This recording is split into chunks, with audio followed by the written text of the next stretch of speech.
আসসালামু আলাইকুম। বিটিভি চট্টগ্রামের সংবাদে সবাইকে স্বাগত জানাচ্ছি অঙ্কন শ্রেষ্ঠা।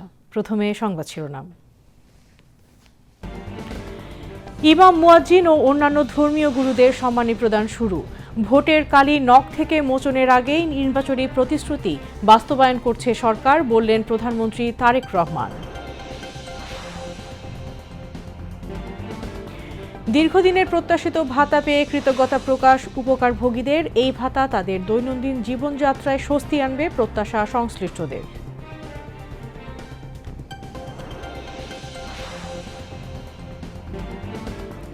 ফ্যাসিবাদী সরকার রাষ্ট্রকে জনগণের বিরুদ্ধে ব্যবহার করেছিল, বিএনপি এখন রাষ্ট্রকে জনগণের কল্যাণে ব্যবহার করছে, মন্তব্য তথ্য ও সম্প্রচার মন্ত্রী জহির উদ্দিন স্বপনের।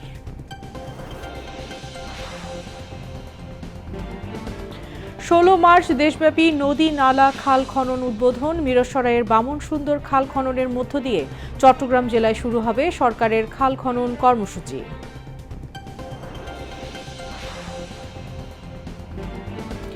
খার্ক দ্বীপে ইরানের জ্বালানি তেল অবকাঠামোতে মার্কিন বাহিনী হামলা করলে মধ্যপ্রাচ্যে সক্রিয় সব মার্কিন তেল কোম্পানিগুলোকে ছাইয়ে পরিণত করার হুমকি ইরানের।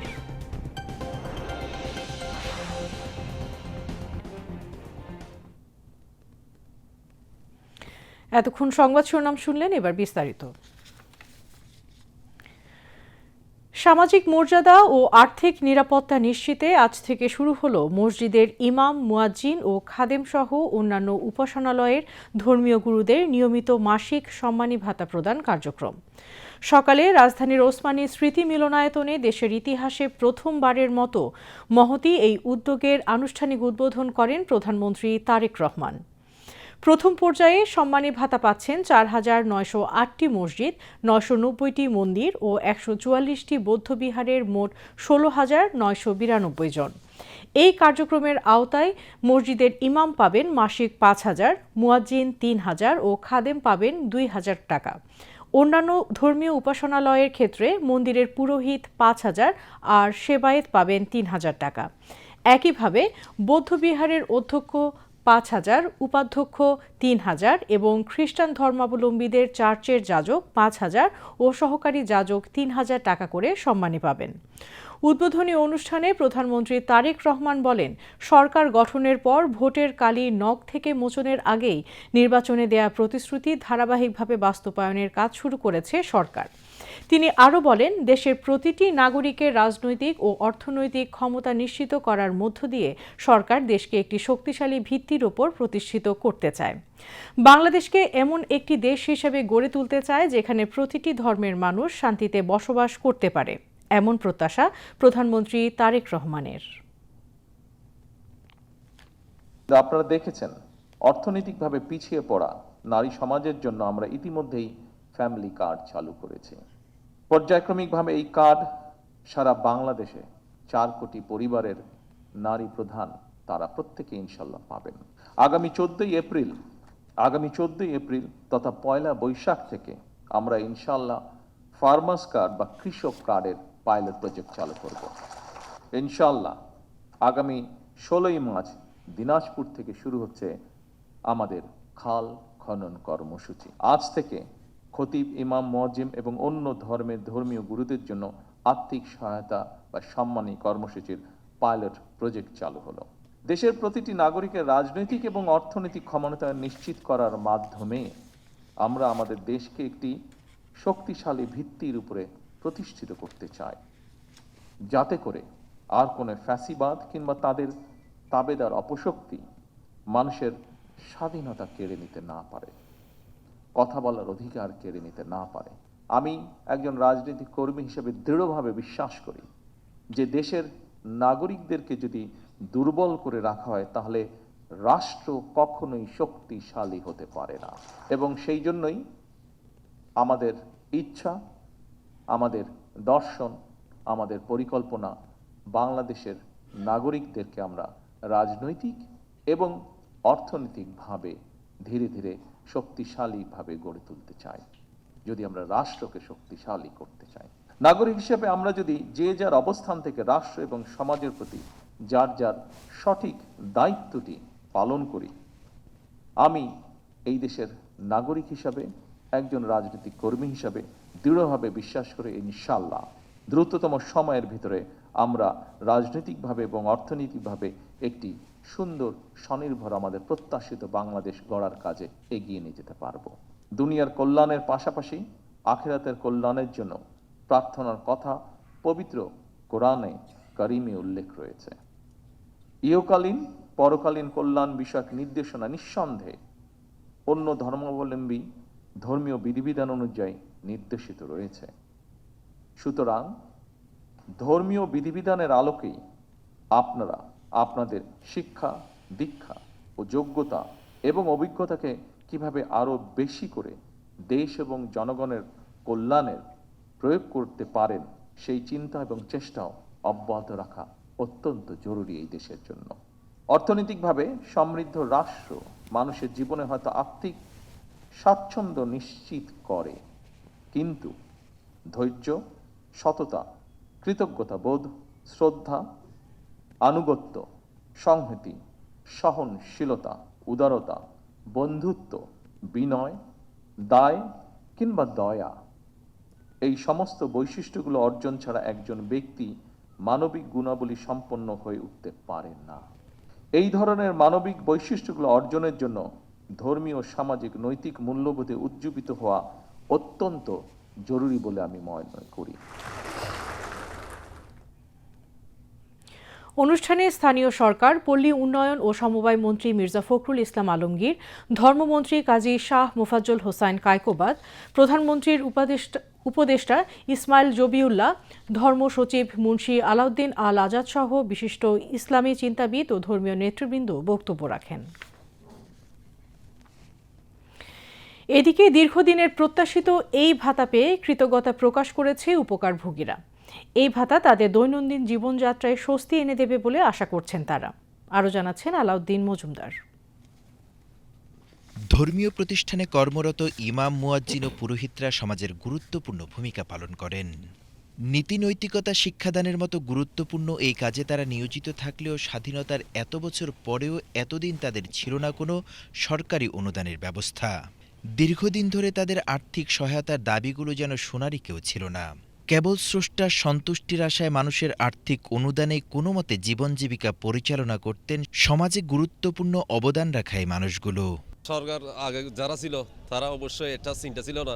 এখন মাননীয় প্রধানমন্ত্রী যিনি আসছেন উনি আশার মাত্রার ওনার এই নির্বাচনী যেটা ইস্তেহার ছিল, যেটা ওয়াদা করেছেন ওনার বক্তব্য মহব্বত আছে ওনার প্রতি। স্বাধীনতার পরে আমরা যে এতবারের তো একটা আমাদের সনাতন ধর্ম উৎসাহিত করা হলো, উপাধি দেওয়া হলো, সেটা আমরা খুব গর্বিত এবং নতুন বাংলাদেশ সূচনা আরও অগ্রে এগিয়ে যাবে। তবে নির্বাচনী প্রতিশ্রুতি পূরণে সমাজে পিছিয়ে পড়া জনগোষ্ঠীর আর্থিক সুরক্ষায় ক্ষমতায় আসার পর থেকেই সরকার একের পর এক দ্রুত গতিতে বাস্তবায়ন করে যাচ্ছে সামাজিক সুরক্ষার কার্যক্রমগুলো। অবশেষে সেই প্রত্যাশা পূরণে চালু হতে যাচ্ছে ইমাম, মুয়াজ্জিন সহ সকল ধর্ম প্রতিষ্ঠানের পুরোহিতদের ভাতা কার্যক্রম। উদ্বোধনের পর প্রথমবারের মতো ভাতার টাকা পেয়ে বেশ আনন্দিত ও আশাবাদী ধর্মীয় কাজে নিয়োজিত ব্যক্তিরা। এটা যেন ধারাবাহিকভাবে থাকে, সচল থাকে এবং সকলের প্রতি যেন সমদৃষ্টি থাকে। তারেক রহমান স্যারের প্রতি দীর্ঘায়ু কামনা করে এবং সুস্বাস্থ্য কামনা করে। আরও অনেক সৌন্দর্য হয়েছে, ভালো হয়েছে। আমরাও যেরকম আমাদের ধর্মীয় লাইনে কাজ করতেছি, অন্য ধর্মাবলম্বী যারা আছে তারাও তাদের ধর্মীয় লাইনে কাজ করতেছে। প্রধানমন্ত্রী খুব ভালো একটা কাজ করেছে, যে ইসলাম ধর্মের জন্য যেরকম করছে সাথে সাথে অন্য পাশাপাশি অন্য ধর্মের জন্যও করছে। ভাতা কার্যক্রম চালুর মাধ্যমে দেশের বিভিন্ন মসজিদ ও ধর্মীয় প্রতিষ্ঠানে কর্মরত ইমাম, মুয়াজ্জিন এবং পুরোহিতরা আর্থিক সহযোগিতা পাচ্ছেন। অনেকেই বলছেন এই সহায়তা তাদের জীবনযাত্রায় কিছুটা স্বস্তি এনে দেবে এবং ধর্মীয় দায়িত্ব পালনে আরও উৎসাহ যোগাবে। আমরা তারেক জিয়াকে আশীর্বাদ করতেছি, মঙ্গল কামনা করতেছি, তিনি যেন আমাদের মাঝে আরও বারবার করে প্রধানমন্ত্রী হয়ে যেন থাকতে পারে। ইমাম, মুয়াজ্জিন এবং সকল ধর্মগুরুদের জন্য যে অবদান রেখেছেন, আসলে এটা তারই না, তার পিতৃ, তার বাবা, তার মা যেটা করেছেন আলেমুল্লাহদের জন্য এবং ইসলাম এবং অন্য ধর্মের জন্য, এটা সত্যি এটা সাহসিকতার একটা ব্যাপার আছে। ধর্মীয় নেতারা আশা করছেন ভবিষ্যতে এ সহায়তার পরিমাণ আরও বৃদ্ধি পাবে এবং ধর্মীয় প্রতিষ্ঠানগুলোর উন্নয়নে নতুন উদ্যোগ নেবে বর্তমান সরকার। এই পরিকল্পনার মধ্য দিয়ে আমরা যারা বাংলাদেশে ধর্মীয় কাজ করি, ঈশ্বরের পক্ষে কাজ করি, তারা অত্যন্ত উৎসাহ পেয়েছি। ভাতা কার্যক্রমের এই উদ্যোগ ধর্মীয় প্রতিনিধিদের মাঝে ইতিবাচক দৃষ্টিভঙ্গি সৃষ্টি করেছে। তারা মনে করেন এর মাধ্যমে তাদের কাজের স্বীকৃতি যেমন মিলেছে, তেমনি কিছুটা আর্থিক স্বস্তিও এসেছে। Alauddin Majumdar, VTV news, Dhaka. যে রাষ্ট্রকে ফ্যাসিবাদী সরকার জনগণের বিরুদ্ধে ব্যবহার করেছিল, বিএনপি এখন সেই রাষ্ট্রকে জনগণের কল্যাণে ব্যবহার করছে বলে মন্তব্য করেছেন তথ্য ও সম্প্রচার মন্ত্রী জহিরুদ্দিন স্বপন। তিনি আজ সকালে রাজধানীর উত্তরার দক্ষিণখানে ঈদ সামগ্রী বিতরণ অনুষ্ঠানে এই কথা বলেন। সমাজটাকে বিগত ফ্যাসিবাদী সরকার ভেঙে ফেলেছে জানিয়ে তথ্যমন্ত্রী বলেন, ফ্যামিলি কার্ড, কৃষক কার্ডের মতো জনকল্যাণধর্মী কর্মসূচি দ্রুততম সময়ে বাস্তবায়নের মধ্য দিয়ে বিএনপি নির্বাচনে প্রতিশ্রুতি পূরণে দৃষ্টান্ত স্থাপন করেছে। জহিরুদ্দিন স্বপন জানান, প্রতিহিংসা ফেরত আনতে চায় না বিএনপি। প্রতিশোধ নয়, আইনের মাধ্যমে বিচার নিশ্চিত করা হবে। কোনো অপরাধকে তামাদি হতে দেওয়া হবে না বলেও জানান তথ্য ও সম্প্রচার মন্ত্রী। ক্ষমতা এবং জনগণের বিশ্বাসকে যারা ধারণ করতে পারে না, তাদের পরিণতি কোথায় গিয়ে দাঁড়ায়, পলাতক প্রধানমন্ত্রী এবং পতিত সরকারের যে অপমান, তা কিন্তু আমাদের সামনে একটি দৃষ্টান্ত। যেই রাষ্ট্রকে তিনি জনগণের বিরুদ্ধে ব্যবহার করেছেন, সেই রাষ্ট্রকেই আজ আমরা জনগণের কল্যাণে ব্যবহার করতে চাচ্ছি। আমরা প্রতিহিংসাকে ফেরত আনতে চাই না। আমাদের উপরে এত নির্যাতন কিন্তু কোথাও না কোথাও শেষ হতে হবে। আমরা যদি আবার প্রতিহিংসার আগুনকে বৃদ্ধি করি, আবার সেই প্রতিহিংসার যারা ভিকটিম হবেন, তারা আবার পরবর্তীতে আবারও প্রতিহিংসা চালিয়ে যাবেন। একটা দেশ এভাবে চলতে পারে না। আমরা কোনোভাবেই প্রতিশোধের মধ্যে যাব না। আমরা সমস্ত কিছুকে আইনের মধ্যে নিয়ে যাব। আবার একই সঙ্গে এটা খুব পরিষ্কার, আমরা কোনো অপরাধকে তামাদি হতে দেব না।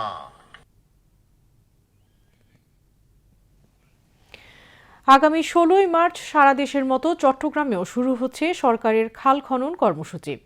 প্রাথমিকভাবে চট্টগ্রামের মিরসরাইয়ে বামন সুন্দর খালের 3 কিলোমিটার খনন করা হবে। দুপুরে চট্টগ্রাম সার্কিট হাউসে প্রেস ব্রিফিংয়ে জেলা প্রশাসক জাহিদুল ইসলাম মিয়া জানান, এই খাল খননের ফলে 5,000 হেক্টর কৃষি জমি চাষের আওতায় আসবে। প্রাথমিক পর্যায়ে 3 কিলোমিটার স্বেচ্ছাশ্রমের বিনিময়ে 3 কিলোমিটারের খাল খনন কার্যক্রম আমরা শুরু করছি আগামী 16 তারিখে। যে খালগুলো খনন কার্যক্রম শুরু হচ্ছে, প্রায় 3 মিটারের মতো প্রতিটি খালের খনন কার্যক্রম চলবে। সেখানে আমরা মৎস্যের একটি অভয়ারণ্য তৈরি করতে সক্ষম হব। আমরা যদি মৎস্যের অভয়ারণ্য তৈরি করতে পারি, তাহলে একদিকে আমাদের কৃষির ফলন বৃদ্ধি, অন্যদিকে মৎস্যের ব্যাপক চাষ। সুতরাং এই দুটি মিলিয়ে বাংলাদেশের অর্থনীতিতে আমরা বিশ্বাস করি একটা গুরুত্বপূর্ণ একটা মাইল ফলক হিসাবে কাজ করবে। এ সময় সীতাকুণ্ডের জঙ্গল সলিমপুর নিয়ে সাংবাদিকদের প্রশ্নের জবাবে জেলা প্রশাসক বলেন, এই নিয়ে সরকারের মাস্টার প্ল্যান রয়েছে। সেখানে বসবাসরত মানুষের শতভাগ নিরাপত্তা বিধানে সরকার তৎপর আছে। ক্যাম্প করা র্যাবের পক্ষ থেকে, ডিজিএফআই এর পক্ষ থেকে বা বিভিন্ন অন্যান্য দপ্তর সংস্থার পক্ষ থেকে বিভিন্ন ধরনের কার্যক্রম তাদের পক্ষ থেকে রয়েছে। সেই কার্যক্রমগুলোর আদলে আমরা আমাদের মাস্টার প্ল্যানগুলো নিয়ে মন্ত্রণালয়ের সাথে কথা বলে তারপরে আমরা একটা সুন্দরভাবে, এটা জঙ্গল সলিমপুর জায়গাটা কিন্তু খুবই সুন্দর, আমরা এই পরিবেশগত যে সৌন্দর্য আছে সেই সৌন্দর্য বজায় রেখেই আমরা একটা মাস্টার প্ল্যান করব এবং সেইভাবে বাস্তবায়ন করব। ভূমি ও পার্বত্য চট্টগ্রাম বিষয়ক প্রতিমন্ত্রী ব্যারিস্টার মীর মোহাম্মদ হেলাল উদ্দিন বলেছেন, জাকাত মুসলমানদের উপর ফরজ। জাকাত গ্রহণকারীরা জাকাত দানকারীদের জবাবদিহিতার সুযোগ দিয়ে থাকে। এটা তাদের প্রতি দয়া দাক্ষিণ্য নয়। সকালে চট্টগ্রামের হাটহাজারী উপজেলা প্রশাসনের উদ্যোগে সরকারি জাকাত ফান্ড থেকে আর্থিক সহায়তা প্রদান অনুষ্ঠানে তিনি এই কথা বলেন। উপজেলা পরিষদ সম্মেলন কক্ষে অনুষ্ঠানে 47টি দুস্থ পরিবারকে 10,000 টাকা করে জাকাত প্রদান করা হয়। আমাদের মাননীয় প্রধানমন্ত্রী সবসময় সব ব্যাপারে নজর রাখেন। এখনো 1 মাস হয়নি, 1 মাসের আগে কিন্তু উনি ওনার দেওয়া খাল খনন কর্মসূচি আমরা শুরু করেছি। অফিসিয়ালি 16 তারিখ শুরু হয়ে যাবে। উনি যে 31টির মধ্যে যে 8টি টপ প্রায়োরিটি প্রোগ্রাম উনি দিয়েছিলেন, আলহামদুলিল্লাহ উনি প্রতিটি 1 মাসের ভিতরে করে দেখিয়েছেন এবং এটা প্রমাণ করেছেন ইচ্ছা থাকলে উপায় হয়। এবং প্রান্তিক কৃষকদের জন্য 12,000 কৃষককে আপনারা জানেন প্রায় 12,000 কোটি টাকার উপরে সুদসহ ঋণ উনি মওকুফ করে দিয়েছেন। এর আগে প্রতিমন্ত্রী হাটহাজারী পৌরসভায় পরিষ্কার পরিচ্ছন্নতা অভিযান কার্যক্রম উদ্বোধন করেন। এ সময় প্রতিমন্ত্রী বলেন, পরিষ্কার পরিচ্ছন্নতা অভিযানকে সামাজিক আন্দোলনে পরিণত করতে হবে, তবেই সফলতা আসবে। তিনি হাটহাজারী পৌরসভার ফটিকার কামালপাড়া, শাহজালাল পাড়া হয়ে মাদ্রাসা এলাকা পরিদর্শন করেন। পরে প্রতিমন্ত্রী উপজেলার ফতেপুর ইউনিয়ন পরিষদে পবিত্র ঈদ উল ফিতর উপলক্ষে দরিদ্র, অসহায় ও দুস্থ পরিবারের মাঝে ভিজিএফ কর্মসূচির চাল বিতরণ করেন। এতে উপজেলা নির্বাহী অফিসার মোহাম্মদ আবদুল্লাহ আল মুমিন, বিএনপি কেন্দ্রীয় কমিটির সদস্য সাথী উদয় কুসুম বড়ুয়া সহ স্থানীয় বিএনপি নেতৃবৃন্দ ও সরকারি কর্মকর্তারা উপস্থিত ছিলেন। এছাড়া প্রতিমন্ত্রী হাটহাজারী উপজেলার ভূমি অফিস পরিদর্শন করেন। ডেঙ্গু সচেতনতায় চট্টগ্রামে মাসব্যাপী পরিষ্কার পরিচ্ছন্নতা কার্যক্রম শুরু করেছে জেলা প্রশাসন। সকালে নগরীর ডিসি হিলে পরিচ্ছন্নতা কার্যক্রম উদ্বোধন করেন বিভাগীয় কমিশনার ডক্টর মোহাম্মদ জিয়াউদ্দিন ও জেলা প্রশাসক জাহিদুল ইসলাম মিয়া। এ সময় তারা বলেন, সাম্প্রতিক সময়ে নগরীতে ডেঙ্গুর প্রকোপ বেড়েছে। যেসব স্থানে এডিস মশার প্রাদুর্ভাব বেশি সেসব স্থান নির্ধারণ করে বিশেষ অভিযান পরিচালনা করা হবে। ডেঙ্গু যাতে মহামারী আকার ধারণ করতে না পারে সেই লক্ষ্যে বাগান, আঙিনা, টব এবং বাড়ির আশপাশ পরিষ্কার রাখার আহ্বান জানান তারা। পরে নগরীর সার্কিট হাউস থেকে একটি সচেতনতামূলক র্যালি বের করা হয়। পরে সার্কিট হাউসে এক আলোচনা সভায় জানানো হয়, চলতি বছরের প্রথম 2 মাসে জেলায় 92 জন ডেঙ্গুতে আক্রান্ত হয়েছেন, মারা গেছেন 1 জন। 2025 সালে জেলায় ডেঙ্গু আক্রান্তের সংখ্যা ছিল 4864 জন এবং তাদের মধ্যে মারা যান 27 জন। সবসময় একটা থিওরিতে আসি যে এখানে সিটি কর্পোরেশন কাজ করলো না, এখানে প্রশাসন কাজ করলো না, কিন্তু আসলে শুধু এই ব্লেম দিয়ে কিন্তু আমাদের এই কোনো প্রতিরোধ করা সম্ভব না। আমাদেরকে প্রতিরোধ করতে হবে এইভাবে, আমাদের সবার দায়িত্ববোধ জাগ্রত করতে হবে। আমরা যদি সবাই সবার অবস্থান থেকে, আপনি আপনার অবস্থান থেকে, আমি আমার অবস্থান থেকে, আমার কর্মকর্তারা তাদের অবস্থান থেকে যদি দায়িত্ববোধ জাগ্রত করে, তাহলে আসলে এই ধরনের মহামারী বা এই ধরনের যে ডিজিজ সেগুলোকে প্রতিরোধ করা সম্ভব। এবার উত্তাল মার্চের খবর।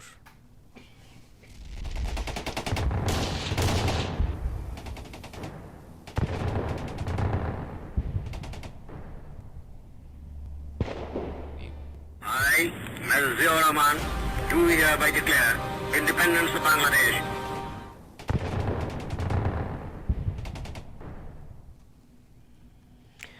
উত্তাল মার্চে বাঙালির স্বাধীনতার সংগ্রাম প্রতিদিনই নিচ্ছিল নতুন মোড়। অসহযোগ আন্দোলনের উত্তাল সেই সময়ের 14 মার্চেও রাজনীতি ও রাজপথে চলতে থাকে গুরুত্বপূর্ণ ঘটনা। কুমার বিশ্বজিৎ রায়ের রিপোর্ট। 1971 সালের 14 মার্চ স্বাধীনতা সংগ্রামে উত্তাল মার্চের আরেকটি গুরুত্বপূর্ণ দিন। এই দিনে স্বাধীনতার আকাঙ্ক্ষায় আন্দোলিত পূর্ব বাংলা আরও এক ধাপ এগিয়ে যায় সংগ্রামের পথে। পূর্ব বাংলা তখন কার্যত অসহযোগ আন্দোলনের নিয়ন্ত্রণে। সরকারি, বেসরকারি প্রতিষ্ঠান, শিক্ষা প্রতিষ্ঠান এবং প্রশাসনের অনেক ক্ষেত্রে চলছিল বাঙালির নিজস্ব নিয়ন্ত্রণ। এদিন দেশের বিভিন্ন শহরে চলতে থাকে সভা, সমাবেশ ও বিক্ষোভ মিছিল। সামরিক আইনের 115 ধারা জারির প্রতিবাদে সেদিন বেসরকারি কর্মচারীরাও বিক্ষোভে ফেটে পড়েন। মাঝি মাল্লারাও বৈঠা হাতে প্রতীকী মিছিল করে প্রতিবাদ জানায়। স্বাধীনতার দাবিতে রাজপথে সক্রিয় অবস্থান নেন ছাত্র, শ্রমিক ও সাধারণ মানুষ। আন্দোলনকে সংগঠিত রাখতে স্থানীয় পর্যায়েও গড়ে ওঠে বিভিন্ন সমন্বয় কমিটি। মুক্তিযুদ্ধের দিনগুলো স্মৃতি স্মরণ করে এই মুক্তিযোদ্ধা জানান, দেশপ্রেমের টানেই তিনি সে সময় মুক্তিযুদ্ধে ঝাঁপিয়ে পড়েছিলেন। স্মৃতি অনেক আছে, ছোট বড়। তার মধ্যে আমাদের ওই পালাটানা যে ট্রেনিং সেন্টারটা, এটা প্রথম বেজ আমরা। তো ওই ট্রেনিং সেন্টারটা আমাদের হাত দিয়েই তৈরি হয়, পাহাড়ের মধ্যে জঙ্গল। তো ওটা কাটতে গিয়ে, ওই জঙ্গল পরিষ্কার করতে গিয়ে, ট্রেনিং সেন্টার করতে গিয়ে প্রতিদিনই কয়েকবার সবাই কেউ বাদ যায় নাই, জোকের কামড় খায়নি। বড় বড় জোক মানে আধা হাত, মানে প্রায় আধা হাত লম্বা জোক, লাভ দিয়ে আসি কোমরে, পায়ে হিসাব বাইজা কামড় দিতে। আমরা ওই জায়গায় ওই সময়ে ওই বয়সে ওখানে গেছি, কিন্তু আসলে অন্য কোনো উদ্দেশ্য নেই, একমাত্র দেশপ্রেমের টানিয়ে কিন্তু গেছি। আর আমরা তো অনির্দিষ্টকালের জন্য গেছি। 9 মাসে স্বাধীন হয়েছে, এটা তো আমার কোনোদিন মাথায় আনি নেই। 9 বছরও স্বাধীন হবে কিনা, আমরা স্বাধীন দেখে যেতে পারবো কিনা, এটা তো আমাদের মাথায় কোনোদিন আসেনি, চিন্তা করিনি কোনোদিন যে যুদ্ধ কত দিনে শেষ হবে। আসলে তো যুদ্ধটা মাঝপথে শেষ হয়ে গেছে, মাঝপথেই আমরা স্বাধীনতা পেয়ে গেছি। সাংস্কৃতিক অঙ্গনের কবি, সাহিত্যিকরাও আন্দোলনের প্রতি সংহতি জানিয়ে লেখক সংগ্রাম শিবির গঠন করেন। কমিটির আহ্বায়ক হন হাসান হাফিজুর রহমান। এদিন চট্টগ্রাম বন্দরের ১০ নম্বর জেটিতে ওশান হর্ডোনাস নামের সমরাস্ত্রবাহী একটি জাহাজ নোঙর করলেও বন্দর শ্রমিকদের অসহযোগিতার কারণে অস্ত্র খালাসের চেষ্টা ব্যর্থ হয়। ৭১-এর এই দিনে দেশের গণতান্ত্রিক অধিকার হরণ ও রাজনৈতিক সংকটের প্রতিবাদে বিশিষ্ট শিল্পী জয়নুল আবেদিন পাকিস্তান সরকারের দেয়া হেলাল-ই-ইমতিয়াজ খেতাব বর্জনের ঘোষণা দেন।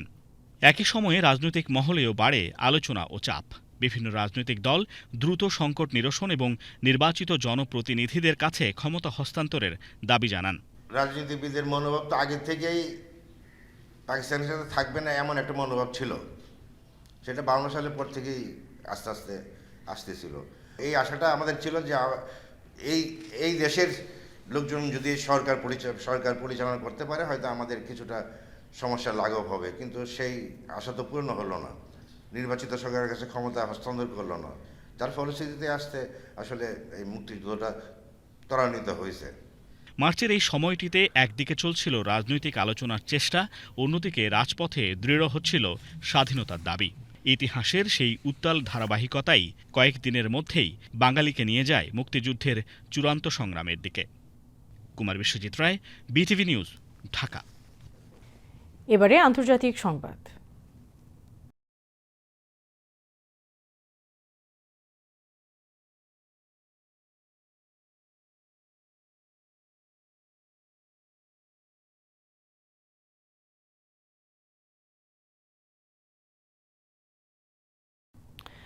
খার্ক দ্বীপ ইরানের তেল অর্থনীতির মুকুটের মণি। পারস্য উপসাগরের এই ছোট্ট দ্বীপে বিমান হামলা চালিয়েছে যুক্তরাষ্ট্রের সামরিক বাহিনী। সামরিক বিমান হামলা মার্কিন প্রেসিডেন্ট ডোনাল্ড ট্রাম্পের কঠোর বার্তার পাল্টা হুমকি দিয়েছে ইরান।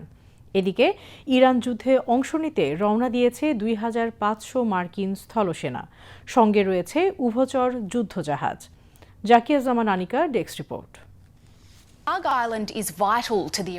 ইরানের উপকূলের কাছে হরমুজ প্রণালীর গুরুত্বপূর্ণ রুটের পাশে অবস্থিত খার্ক দ্বীপে বিমান হামলা চালিয়েছে যুক্তরাষ্ট্রের সামরিক বাহিনী। তবে এখন পর্যন্ত দ্বীপটির তেল অবকাঠামো লক্ষ্য করে হামলা করা হয়নি বলে জানিয়েছেন মার্কিন প্রেসিডেন্ট ডোনাল্ড ট্রাম্প। নিজের সামাজিক যোগাযোগ মাধ্যম ট্রুথ সোশ্যালে দেয়া এক পোস্টে ট্রাম্প দাবি করেন, যুক্তরাষ্ট্রের সেন্ট্রাল কমান্ড মধ্যপ্রাচ্যের ইতিহাসে অন্যতম শক্তিশালী বিমান হামলা চালিয়েছে। তিনি সতর্ক করে বলেন, যদি ইরান বা অন্য কেউ হরমুজ প্রণালী দিয়ে জাহাজ চলাচলের স্বাধীনতা ব্যাহত করার চেষ্টা করে তাহলে সিদ্ধান্ত পুনর্বিবেচনা করা হতে পারে।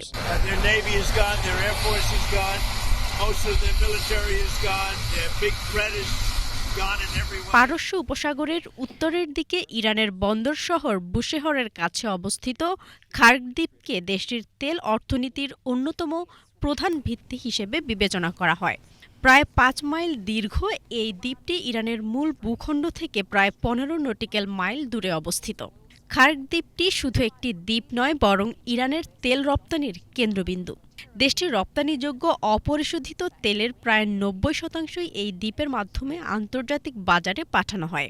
বড় বড় তেলবাহী ট্যাঙ্কার প্রথমে খার্ক দ্বীপে এসে তেল সংগ্রহ করে, এরপর পারস্য উপসাগর ও হরমুজ প্রণালী হয়ে তা বিশ্বের বিভিন্ন দেশে পৌঁছে যায়। এর মধ্যে ইরানি তেলের অন্যতম বড় ক্রেতা চীনও রয়েছে। বিশ্লেষকদের মতে, যদি ভবিষ্যতে যুক্তরাষ্ট্র দ্বীপটির সামরিক স্থাপনাগুলো ধ্বংস করে সম্পূর্ণ নিয়ন্ত্রণে নেয়, তাহলে কার্যত ইরানের তেল রপ্তানির উপর প্রভাব বিস্তার করবে তারা। এদিকে খার্ক দ্বীপে হামলার পর পাল্টা কঠোর হুঁশিয়ারি দিয়েছে ইরান। দেশটির সশস্ত্র বাহিনীর খাতামাল আম্বিয়া কেন্দ্রীয় সদর দফতরের এক মুখপাত্র বলেছেন, যদি ইরানের তেল অবকাঠামোর উপর হামলা হয় তাহলে মধ্যপ্রাচ্য জুড়ে যেসব তেল ও জ্বালানি স্থাপনায় মার্কিন কোম্পানির অংশীদারিত্ব রয়েছে বা যারা যুক্তরাষ্ট্রের সঙ্গে সহযোগিতা করছে, সেগুলো লক্ষ্যবস্তুতে পরিণত হবে। এদিকে যুক্তরাষ্ট্র ইসরায়েলের সঙ্গে ইরানের চলমান যুদ্ধে প্রথমবারের মতো ২৫০০ মার্কিন মেরিন সেনার একটি দল মোতায়েন করা হচ্ছে। জাপানের ওয়াকিয়ানায় অবস্থিত নিজেদের ঘাঁটি থেকে ৩১তম মেরিন এক্সপেডিশনারি ইউনিটের সদস্যরা এখন যাত্রাপথে রয়েছেন। তাদের সঙ্গে রয়েছে উভচর যুদ্ধ জাহাজ ইউএসএস ত্রিপলি। এই যুদ্ধ জাহাজ থেকে মেরিন সেনারা সরাসরি রণক্ষেত্রে নামবেন। সেখানে কোনো সংকট মোকাবেলা কিংবা ইরানের কোনো অঞ্চলে নিয়ন্ত্রণ নেওয়ার প্রয়োজনে তাদের ব্যবহার করা হতে পারে। Securing the coastline and Zakia Zaman Anika, BTV news. মার্কিন প্রেসিডেন্ট ডোনাল্ড ট্রাম্পের আরোপিত তেল অবরোধে কিউবা চরম অর্থনৈতিক সংকটে পড়েছে। এর প্রেক্ষাপটে ওয়াশিংটনের সঙ্গে আলোচনায় বসেছে দেশটি। শুক্রবার কিউবার প্রেসিডেন্ট মিগুয়েল দিয়াজ ক্যানেল এই তথ্য নিশ্চিত করেছেন। রাষ্ট্রীয় টেলিভিশনে সম্প্রচারিত এক ভিডিও বার্তায় দিয়াজ ক্যানেল বলেন, উভয় দেশের মধ্যে বিদ্যমান দ্বিপক্ষীয় মতপার্থক্য সংলাপের মাধ্যমে সমাধানের লক্ষ্যেই এই আলোচনা শুরু হয়েছে। তিনি আশা প্রকাশ করেন, এই আলোচনা দীর্ঘদিনের দুই প্রতিদ্বন্দ্বী দেশকে সংঘাতের পথ থেকে দূরে সরিয়ে আনবে।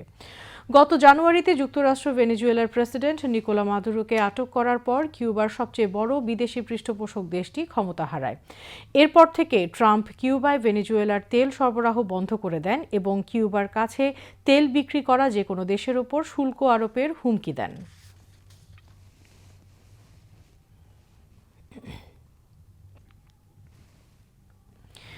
লেবাননের দক্ষিণাঞ্চলে ইসরায়েলি বাহিনীর ভয়াবহ বিমান হামলায় চিকিৎসক ও নার্স সহ অন্তত 12 জন চিকিৎসা কর্মী প্রাণ হারিয়েছেন।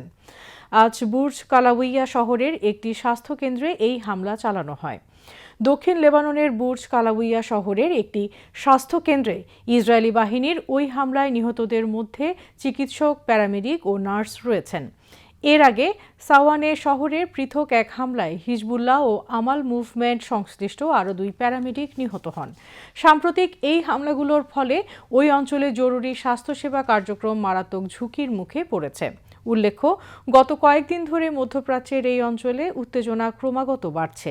লেবাননে চিকিৎসা কর্মীদের ওপর হামলা এবং ইরানে মার্কিন সামরিক অভিযানের ফলে আন্তর্জাতিক মহলে নতুন করে উদ্বেগ তৈরি হয়েছে। আবারও দেশের খবর।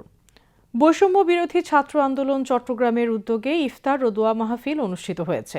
চট্টগ্রাম নাসিরাবাদ সরকারি বালক উচ্চ বিদ্যালয়ের মাঠে অনুষ্ঠানে প্রধান অতিথি ছিলেন ভূমি ও পার্বত্য প্রতিমন্ত্রী ব্যারিস্টার মীর মোহাম্মদ হেলাল উদ্দিন। তিনি বলেন, জুলাই বিপ্লবকে যদি অবহেলা করা হয় তাহলে ভবিষ্যতে আর কখনোই সফল বিপ্লব হবে না। বৈষম্য বিরোধী ছাত্র আন্দোলন চট্টগ্রামের আহ্বায়ক রিজাউর রহমানের সভাপতিত্বে অন্যান্যের মধ্যে জুলাই অভ্যুত্থানের নেতা রিফাত রশিদ, এনসিপির চট্টগ্রাম অঞ্চলের তত্ত্বাবধায়ক জোবাইরুল হাসান মানিক সহ এনসিপি বৈষম্য বিরোধী ছাত্র আন্দোলনের নেতৃবৃন্দ বক্তব্য রাখেন। চট্টগ্রামে জনবান্ধব স্বাস্থ্য শিক্ষা নিয়ে শিক্ষার্থীদের চিন্তাভাবনা শীর্ষক কর্মশালা ও ইফতার মাহফিলের আয়োজন করেছে সরকারি ও বেসরকারি মেডিকেল কলেজ চমেক ছাত্রদল। চট্টগ্রাম নগরীর আনিকা কমিউনিটি সেন্টারে অনুষ্ঠানে প্রধান অতিথি ছিলেন ভূমি ও পার্বত্য চট্টগ্রাম বিষয়ক প্রতিমন্ত্রী ব্যারিস্টার মীর মোহাম্মদ হেলাল উদ্দিন। এ সময় তিনি বলেন, দেশের স্বাস্থ্যসেবার উন্নয়নে বর্তমান সরকার স্বাস্থ্য কার্ড প্রবর্তন ও ডেঙ্গু প্রতিরোধ সহ নানা যুগান্তকারী পদক্ষেপ নিয়েছে। এসব সেবার সুফল সাধারণ মানুষের দোরগোড়ায় পৌঁছে দিতে মেডিকেল ছাত্রদলকে এগিয়ে আসার আহ্বান জানান প্রতিমন্ত্রী। এ সময় অন্যান্যের মধ্যে চমেক ছাত্রদল সহ সভাপতি ডাক্তার ফিরোজ আহমেদ পাটোয়ারি, মহানগর ছাত্রদলের সদস্য সচিব শরীফুল ইসলাম তুহিন সহ বিভিন্ন মেডিকেল বিশ্ববিদ্যালয়ের নেতৃবৃন্দ বক্তব্য রাখেন। শনিবারের অঙ্গীকার, বাসা বাড়ি রাখি পরিষ্কার, এই স্লোগানকে সামনে রেখে চট্টগ্রাম মেডিকেল কলেজ ও এর আশপাশের এলাকা জুড়ে বিশেষ পরিচ্ছন্নতা ও মশক নিধন অভিযান শুরু করেছে সিটি কর্পোরেশন। প্রধানমন্ত্রীর নির্দেশনায় প্রতি শনিবার নগর জুড়ে এই পরিষ্কার পরিচ্ছন্নতা ও মশক নিধন কর্মসূচি পরিচালিত হবে। সকালে চট্টগ্রাম মেডিকেল কলেজ প্রাঙ্গণে কর্মসূচির উদ্বোধন করেন city mayor doctor Shahadat Hossain. এ সময় মেয়র বলেন, নগরবাসীর সুস্বাস্থ্য ও পরিচ্ছন্ন পরিবেশ নিশ্চিত করতে সিটি কর্পোরেশন পরিচ্ছন্নতা কার্যক্রম জোরদার করেছে। তিনি শুধু সিটি কর্পোরেশন একা নয়, প্রতিটি নাগরিককে নিজ নিজ বাসাবাড়ি, দোকানপাট ও আশপাশ পরিষ্কার পরিচ্ছন্ন রাখার সচেতন হওয়ার আহ্বান জানান। বাংলাদেশ কলেজ শিক্ষক সমিতি বাকশিস চট্টগ্রাম জেলার উদ্যোগে ইফতার মাহফিল ও শিক্ষক সমাবেশ অনুষ্ঠিত হয়েছে।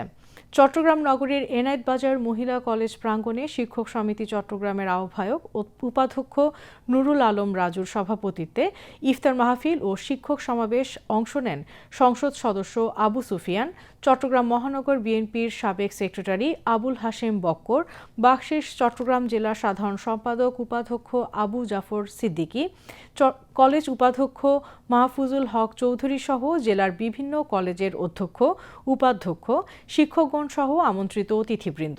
সমাবেশে বক্তারা দেশের শিক্ষাকে বিশ্বমানে উন্নীত করা সহ শিক্ষকদের দাবি দেওয়া বাস্তবায়নের উপর গুরুত্ব আরোপ করেন।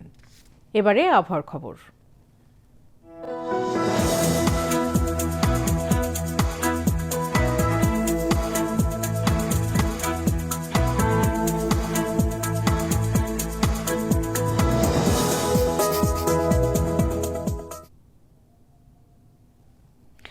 পতেঙ্গা আবহাওয়া অফিস জানিয়েছে, আগামীকাল সন্ধ্যা ৬টা পর্যন্ত চট্টগ্রাম এবং পার্শ্ববর্তী এলাকায় আকাশ আংশিক মেঘলা অথবা সাময়িকভাবে মেঘাচ্ছন্ন থাকতে পারে। সেই সাথে অস্থায়ীভাবে ২-১ জায়গায় দমকা বা ঝোড়ো হাওয়া সহ বৃষ্টি অথবা বজ্রসহ বৃষ্টিপাতের সম্ভাবনা রয়েছে। রাত ও দিনের তাপমাত্রা প্রায় অপরিবর্তিত থাকতে পারে। পরবর্তী ২৪ ঘন্টায় আবহাওয়ার সামান্য পরিবর্তনের সম্ভাবনা রয়েছে। নগরীতে আজ সর্বোচ্চ তাপমাত্রা ছিল ৩০.৫ ডিগ্রি সেলসিয়াস, যা স্বাভাবিকের চেয়ে ০.১ ডিগ্রি কম, এবং সর্বনিম্ন তাপমাত্রা ছিল ২৩.২ ডিগ্রি সেলসিয়াস, যা স্বাভাবিকের চেয়ে ২.৯ ডিগ্রি বেশি। আগামীকাল চট্টগ্রামে সূর্যোদয় ৬টা ২ মিনিটে এবং সূর্যাস্ত ৬টা ২ মিনিটে। এবার জানিয়ে দিচ্ছি কর্ণফুলী নদীতে আগামীকালে জোয়ার ভাটার সময়সূচি। জোয়ার শুরু হবে ভোর ৫টা ১৮ মিনিটে, ভাটা বেলা ১১টা ২৫ মিনিটে। পরবর্তী জোয়ার শুরু হবে বিকেল ৫টা ২৪ মিনিটে এবং ভাটা শুরু হবে রাত ১১টা ২২ মিনিটে। এবার সেহরি ও ইফতারের সময়সূচি। চট্টগ্রাম এবং পার্শ্ববর্তী এলাকায় আজ সেহরির শেষ সময় ভোর ৪টা ৪৬ মিনিটে এবং আগামীকাল ইফতার সন্ধ্যা ৬টা ৪ মিনিটে।